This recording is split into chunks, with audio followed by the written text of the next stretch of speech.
जी students, last lecture में हमने nuclear fission के रिएक्शन से स्टार्ट लिया, जिसमें हमने देखा कि आर्टिफिशियल रेडियो एक्टिविटी किस तरह से स्टार्ट करवाई जाती है कि जब हम एक फास्ट मूविंग न्यूट्रॉन को बम्बार्ड करवाते हैं एक यूरेनियम के न्यूक्लियस के ऊपर, जिसके रिजल्ट में हमें दो न्यू डॉटर न्यूक्लियाई देखने को मिलते हैं जो कि बेरियम और क्रिप्टॉन है।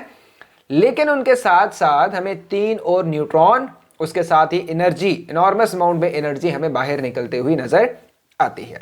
ऑलराइट स्टूडेंट्स, अब ये रिएक्शन अगर हम कंट्रोल कर लें तो ये एक कंट्रोल चेन रिएक्शन हो जाएगा, और अगर ये रिएक्शन हम कंट्रोल ना कर सके स्टूडेंट्स, जो कि एटॉमिक बॉम्ब वगैरह में हो जाता है, तो ये एक अनकंट्रोलेबल चेन रिएक्शन हमारे सामने हो जाएगा। ऑलराइट स्टूडेंट, ठीक है।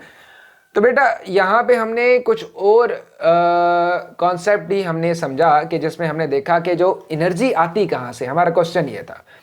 एनर्जी के लिए हमने एक कॉन्सेप्ट शेयर किया कि जिसमें हमने देखा कि मास ऑफ रिएक्टेंट है वो हमेशा ज़्यादा है as compare to the mass of product. ठीक हो गया। अब क्यों ऐसा है या एनर्जी कहाँ से निकली है, तो ये एनर्जी वही एनर्जी है जो कि मास का डिफेक्ट है। दैट्स मीन अगर पहले 10 kg था और अब 9.9 है, तो ये जो 0.1 kg मास डिसअपीयर हुआ है ये एनर्जी में कन्वर्ट हुआ है, और यही हमें एनर्जी फिजन रिएक्शन में बाहर निकलती हुई नजर आती है। ऑलराइट स्टूडेंट, ठीक है। तो अब कहानी ये है, इसके पीछे रीजन मैंने आपको थोड़ी बहुत समझा दी थी कि जैसे मैंने आपको बताया था कि जब भी न्यू न्यूक्लियस बनते हैं, बेरियम बना, क्रिप्टॉन बना, तो ऑब्वियसली स्टेबल होने के लिए उन्हें प्रोटॉन और न्यूट्रॉन और डिफरेंट पार्टिकल्स की रेशो मेंटेन रखनी पड़ती है। लेकिन अगर कहीं पे ये रेशो मेंटेन ना हो रही हो तो वो जो मैस है, एक्स्ट्रा अमाउंट में मैस है, वो कन्वर्ट कर दिया जाता है किसमें, एनर्जी में, और वो हमें energy in the form of binding energy या रिलीज एनर्जी की फॉर्म में हमें निकल आती है। ओके स्टूडेंट्स, आज का टॉपिक या इस लेक्चर का जो टॉपिक है स्टूडेंट्स वो है न्यूक्लियर रिएक्टर्स। हम जरूरी नहीं कि न्यूक्लियर फिशन से हम एटॉमिक बॉम्ब की तरफ ही जाएं, हम इसी एनर्जी से इलेक्ट्रिसिटी को जनरेट करने लगे हैं। बड़े मजे से आपने ध्यान से सुना है स्टूडेंट्स।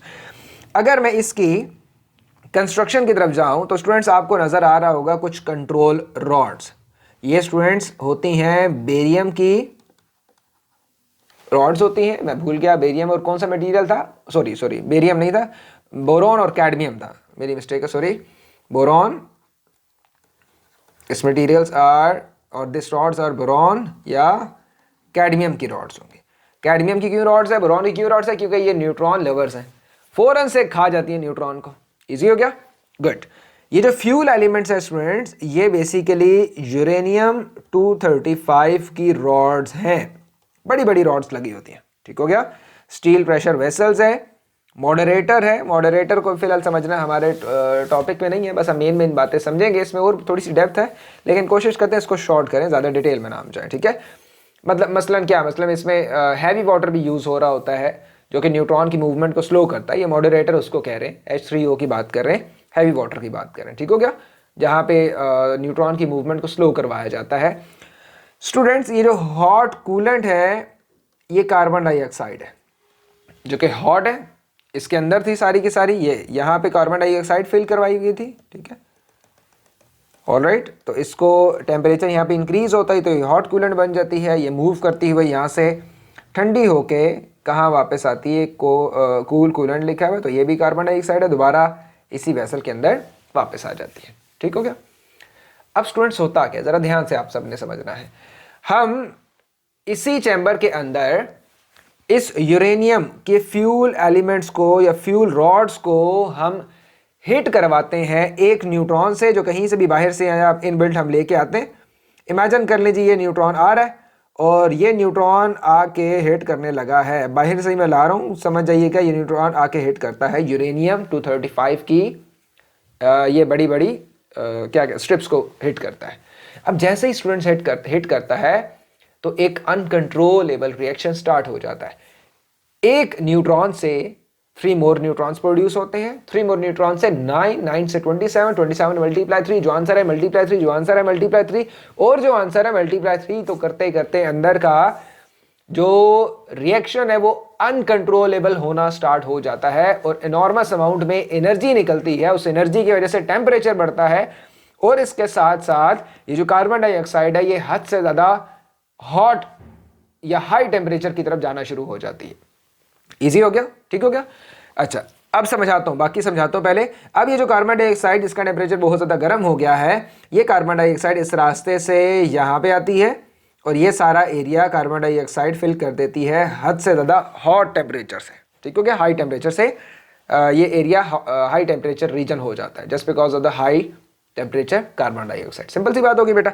ओके, हमने क्या किया हुआ है, हमने एक वाटर का पंप लगा के इस स्पाइरल शेप पाइप के अंदर से पानी को हम गुजारते हैं।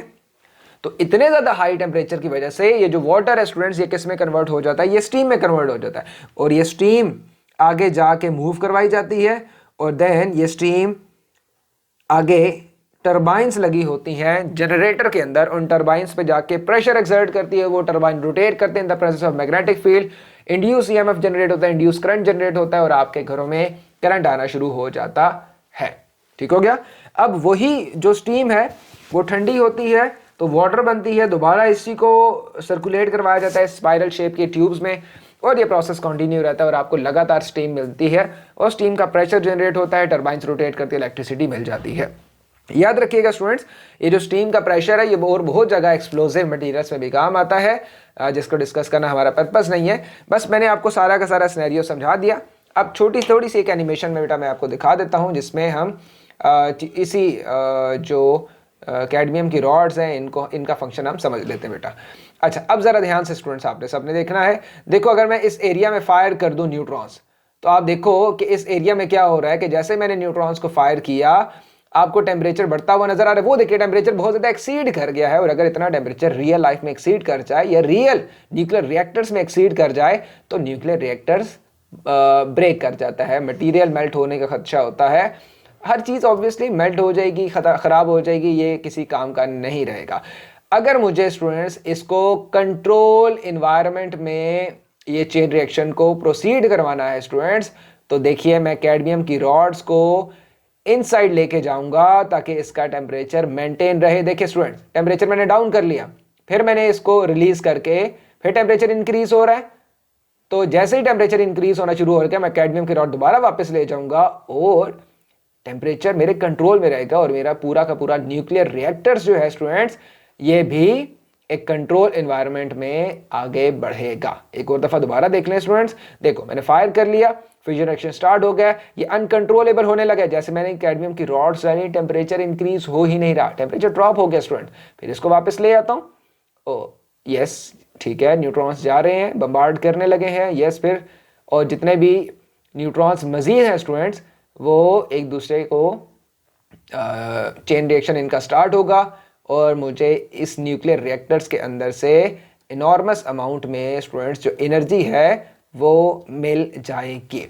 तो स्टूडेंट्स ये सारा मैकेनिज्म था जो कि मैंने आपको समझा दिया न्यूक्लियर रिएक्टर्स के अंदर कि हम बम्बार्ड करते हैं न्यूट्रॉन को किसके ऊपर, यूरेनियम 35 की 235 की स्ट्रिप्स के ऊपर, बड़ी बड़ी स्ट्रिप्स होती हैं उनके ऊपर बम्बार्ड करते हैं।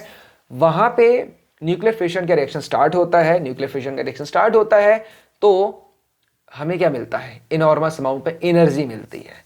वो एनर्जी की वजह से टेम्परेचर इंक्रीज होता है, कार्बन डाइऑक्साइड वो एनर्जी वो टेम्परेचर एब्जॉर्ब करके हद से ज़्यादा हॉट हो जाती है। वो हॉट कार्बन डाइऑक्साइड हम मूव करवाते हैं ऐसी जगह जहाँ पे स्पाइरल शेप के वाटर पाइप्स लगे हैं, उस वाटर को हम स्टीम में कन्वर्ट करते हैं, वो स्टीम सारी की सारी जाके जनरेटर को हिट करती है और रोटेशन की वजह से बेसिकली करंट प्रोड्यूस होना शुरू हो जाता है। ठीक हो गया स्टूडेंट्स, तो आई होप सो कि ये चीज़ आपको समझ आ जाएगी। एक दफ़ा दोबारा देख लें ये सारी बातें, एनिमेशंस देख लीजिएगा।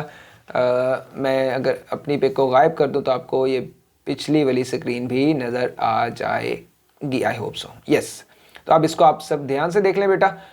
चल क्या रहा है, चल ये रहा है कि in the start neutrons are fired on the fuel rod to start the chain fission reaction, large amount of energy released in the form of the heat. Okay, this heat energy is withdrawn from the reactors by circulating cold carbon dioxide and hot carbon dioxide out of the reactors. The heated carbon dioxide is used to boil the water to produce the steam which rotates the turbine for producing the electricity.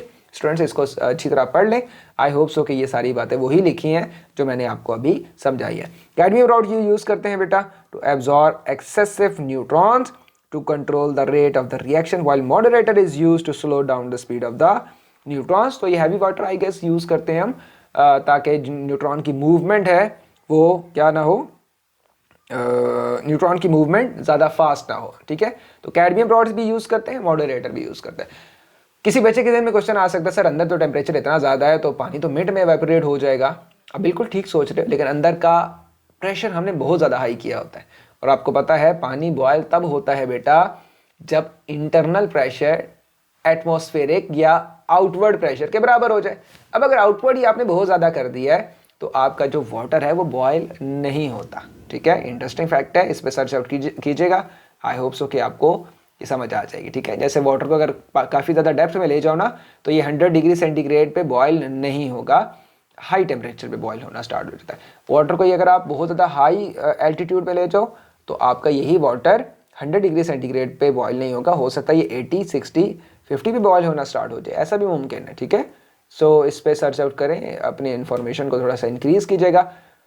Okay, सो अब students ये total कहानी थी जो कि मैंने आपको nuclear fission या nuclear fission के रिस्पेक्ट से न्यूक्लियर रिएक्टर्स में समझा दी। एक दफ़ा दोबारा देख लें, ये डायग्राम एक अच्छी डायग्राम बनी हुई है जिसमें आप देख रहे हो क्या देख रहे हैं आप, मैं भी भूल गया। ओके, ये कंट्रोल रॉड्स है बेटा, ठीक हो गया। यहाँ पे ये कोर है, ये यूरेनियम की क्या है, यूरेनियम की रॉड्स है। ठीक हो गया, रॉड्स कह लो, स्ट्रिप्स कह लो, बड़े बड़े पीसेस कह लो, कुछ भी कह लो बेटा। और ये क्या है, ये हैवी वाटर है, वाटर पंप लगा हुआ है, ये इसको हैवी वाटर भी आप कह सकते हो। ठीक है क्या, हैवी वाटर कह सकते हैं। ऑलराइट, सो अब इसी हैवी वाटर को जिसका टेम्परेचर बहुत ज़्यादा हाई है इसको मूव करवा लो, या स्टूडेंट्स कार्बन डाइऑक्साइड को मूव करवा लो, आपकी मर्जी है। यहाँ पे कार्बन डाइऑक्साइड आ रही है, जैसे जो मैंने पहले समझा दी वही बात ठीक है, उसी को एक चीज़ को फॉलो कर लें।